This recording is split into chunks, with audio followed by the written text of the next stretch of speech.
ভাজবো। চাল কুমড়োগুলো এরকম করে কেটে নিয়েছি, কেটে লবণ মাখিয়ে রেখেছিলাম, তার জন্য অনেকটা জল বেরিয়েছে। সরষা সম্বর দিয়ে চাল কুমড়াটা ভাজবো। কড়াই গরম হয়ে গেছে, কড়াইতে একটু তেল দিব, তেল দিয়ে দিলাম। ফোড়নের জন্য দেবো সরষে আর শুকনো লঙ্কা, দিব কাঁচা লঙ্কা, চাল কুমড়োগুলো দিয়ে দেবো কড়াই। নেব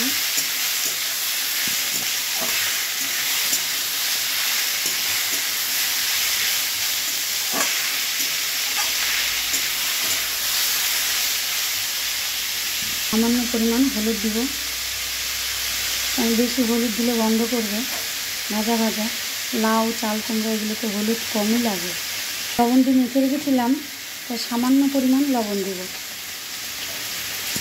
দিয়ে ভালো করে ভাজতে হবে।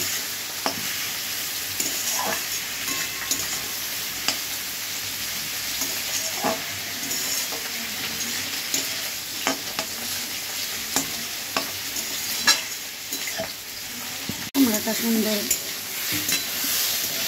ভাজা চলছে,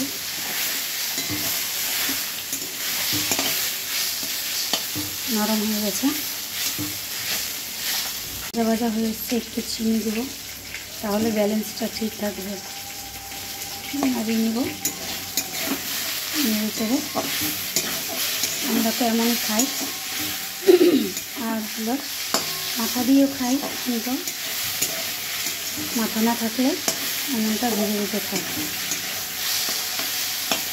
3 মিনিট নাড়বো, তারপরে হয়ে যাবে।